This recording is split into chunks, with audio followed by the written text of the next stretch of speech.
Soraya Magdanello, da Plus Cargo Brasil, e esse é o Logística Plus, nosso conteúdo semanal para manter você bem informado sobre as transformações do comércio exterior. Quando falamos sobre diversidade no ambiente corporativo, é importante lembrar que também estamos falando sobre a inclusão de profissionais acima de 50 anos no mercado de trabalho. As empresas começam a despertar para a importância da diversidade geracional como forma de trazer eficiência e resultados. Para falar sobre como sensibilizar as empresas para a importância de trazer profissionais 50 a mais para as equipes, eu converso hoje com a Cecília Barbosa. Ela é consultora de desenvolvimento humano, parceira da startup Mature e de consultorias cuja essência é a transformação do ser humano. Muito obrigada por aceitar nosso convite, Cecília. Muito prazer ter você aqui. Prazer todo meu, Soraya, ter esta oportunidade de falar sobre os 50 a mais. Afinal, somos muitos. E poder falar num webinar como este é um prazer imenso. Agradeço muito esta oportunidade. Cecília, em pesquisa inédita lançada pelo Great Place to Work Brasil, que mapeou a questão da diversidade geracional nas empresas brasileiras, 9% do total dos funcionários dessas empresas mais preparadas sobre a questão têm 50 anos ou mais. E 40% delas possuem uma política de não discriminação relacionadas à idade. Esses números estão adequados ou mostram que é preciso avançar mais nessa questão? Esses números, Soraya, mostram as oportunidades que nós temos. Oportunidades para investir e desafiar esse contexto, este momento atual. Nós temos aí 54 empresas que concorreram a essa premiação. E essa premiação aconteceu na semana passada. A Mature, inclusive, estava presente junto com o pessoal da Great Place to Work, justamente para contemplar e para valorizar essas empresas. 54 empresas, nós tivemos 5 empresas que foram as premiadas. Isso é muito bacana, mas é um número ainda muito pequeno, falando de um número grande de empresas existentes aqui no Brasil. As empresas, inclusive 2 empresas do ramo farmacêutico, né? A Seire e a Bristol, uma empresa do ramo de tecnologia, que é a Cisco. Nós tivemos a Takeda também, que é um enorme prazer, e a Tokyo Marine, que estão fazendo ações diferenciadas para este público. Isso demonstra, sim, temos aí muitas oportunidades para olhar esses profissionais de 50 a mais. Nós aqui da Mature, Soraya, sempre ficamos com uma pergunta nos nossos workshops de sensibilização para gestores, para executivos e para o pessoal de RH, né? Essa pergunta é assim: como você se sentiria em ser excluído de uma oportunidade, de uma vaga, né? Tendo todos os requisitos, considerando que você não tem mais idade para isso? Ou seja, o nosso convite é para a gente se colocar no lugar de um profissional de 50 a mais. Ele tem toda uma trajetória, né? Será que ele não tem mesmo o perfil? Ou será que nós estamos sendo preconceituosos em relação a isso? É difícil, né? E assim, a idade chega para todo mundo, né? Isso. Nós brincamos assim: se Deus quiser, nós seremos os próximos idosos, porque do contrário, nós teremos já morrido antes, né? Morrido jovens. Então, assim, se Deus quiser, nós vamos chegar lá. E temos, assim, que agradecer muito a medicina, porque hoje nós temos muitos medicamentos que atuam de uma forma muito eficaz. Existem muitos estudos, né, de incentivo, inclusive, a uma melhor qualidade de vida, a exercícios, né? Então, chegar aos 50 anos significa que nós temos, no mínimo, mais 50 anos para viver. E olha que bacana, né? Porque são mais 50 anos onde a gente pode fazer um monte de coisas com outras perspectivas e com mais experiência.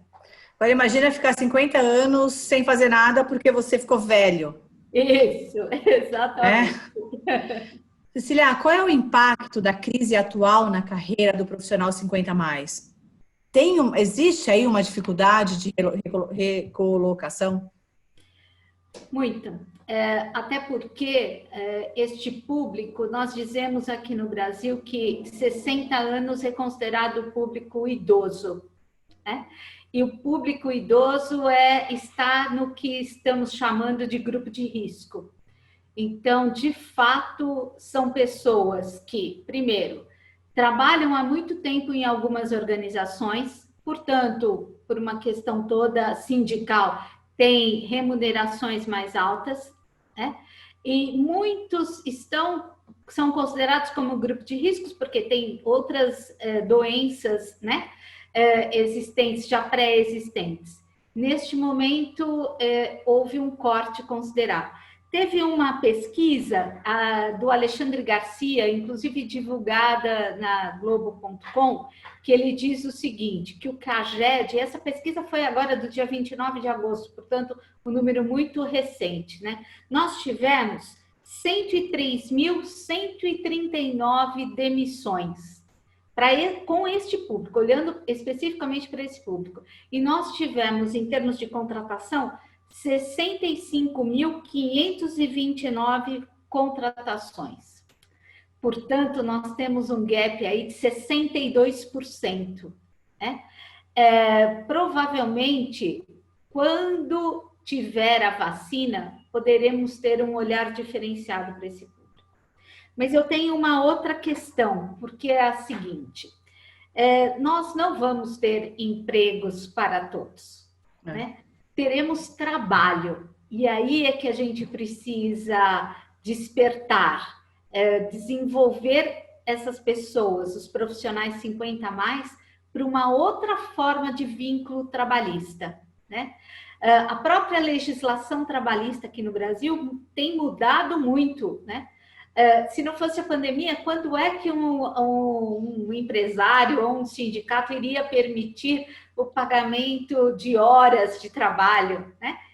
É uma outra forma. Então, a pandemia acelerou uma série de coisas que estavam lá já previstas, mas que seriam longas discussões. E agora, o que nós precisamos fazer? Isto acontece, mas aconteceu de uma forma mais intensa para esses profissionais 50 a mais. Não podemos esquecer, Soraya, que essas pessoas que bancam muitas vezes a casa. Então, nós temos um problema aí socioeconômico por vir bastante sério, bastante complicado. Então, nós temos jovens que não conseguem oportunidades e temos este Maturi, que até então estava no mercado de trabalho, era remunerado, hoje ele saiu. Né? Como é que nós vamos fazer? Economicamente, nós temos um desafio grande. Eu tenho visto, Cecília, muita gente, muitas pessoas 50 a mais ou perto disso, pedindo emprego porque perderam seus empregos, muito qualificados, tentando entrar em qualquer posição, né? Se recolocar em qualquer posição. E aí eu vejo que fica mais difícil ainda, porque a pessoa é tão qualificada para aceitar um salário mais baixo. E aí eu acho que fica... É difícil em todas as pontas, né? Isso. E nós temos muita gente qualificada. Em maio, a Maturi, ela fez uma pesquisa com 4.200 pessoas, 4.300 pessoas, a respeito de como essas pessoas estavam passando por esse momento da pandemia, né? Nós temos aí um recorte de 4.300 pessoas, nós temos 11% deste público tem mestrado e doutorado, 35% tem especialização, 43% tem nível superior. Então, isto demonstra que é um público que tem qualificação, é um público que, diferente do que é propagado aí, é um público que vive de tecnologia. Até porque eu brinco assim, Soraya, hoje, para você ligar uma televisão, como a gente tem canais, nós temos aí 2 aparelhos para você ligar, né? Não é simplesmente ligar a televisão, né? E como você liga a outra rede, né? E para você esquentar uma comida, você tem um micro-ondas. Você precisa também saber mexer no mundo digital, né? Então a gente confunde um pouco grandes programas, né? Com essa questão de que as pessoas mais velhas não têm habilidades tecnológicas, não tem modelo mental tecnológico. Claro, nós viemos de um outro momento, né? Mas você ensinando, todo mundo aprende, né? E por que não compartilharmos mais este conhecimento da tecnologia? E muitos acabam, algumas empresas começam a considerar assim, ele tem mais idade, ele não vai saber tecnologia. Isso não é verdade, né? Ainda é muito preconceito. E quais são os benefícios e os riscos também, né, para iniciar novos projetos ou até uma nova carreira nessa fase da vida? Esse é um tema que eu gosto bastante, por ser uma profissional que desenvolveu a carreira toda em recursos humanos.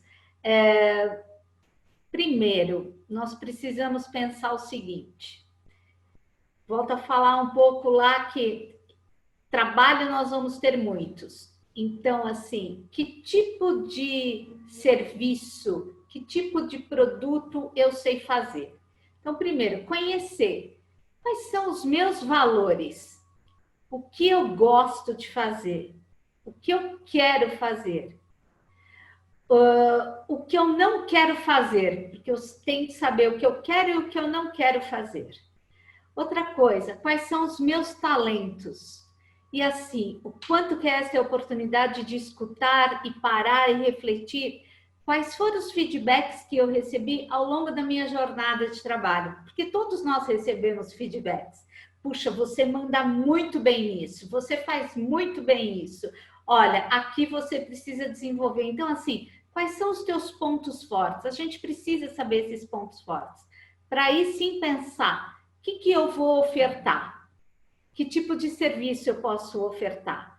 E buscar conhecer pessoas que já estejam fazendo, praticando, atuando nessas atividades. Tudo é risco, né? Agora, o risco ele pode ser maior ou menor se você não tem a tua disponibilidade para conhecer o que está acontecendo no mercado. Para isso precisa estar se atualizando frequentemente. Nós precisamos estudar a vida toda, né? E nós temos capacidade para aprender a vida toda. Long Life Learning, né? Que chama agora? Isso, Lifelong Learning, né? Nós temos até uma plataforma da Maturi que se chama Maturi Academy, que está a serviço de desenvolvimento das pessoas. É um convite até para as pessoas acessarem, né? www.maturiacademy.com.br. Lá nós temos vários cursos para profissionais 50 a mais. Tivemos até um recente agora de descomplicando as plataformas digitais. Foi muito bacana. Teve um envolvimento aí de 50 pessoas para isso. Então, enfim, buscar conhecimento a vida toda. Buscar se conectar com as pessoas, sair desta... Agora a gente está vivendo esse momento de mais isolamento, né? Mas nós temos a oportunidade de utilizar a plataforma digital ou WhatsApp vídeo para a gente conversar com pessoas, para saber o que está acontecendo.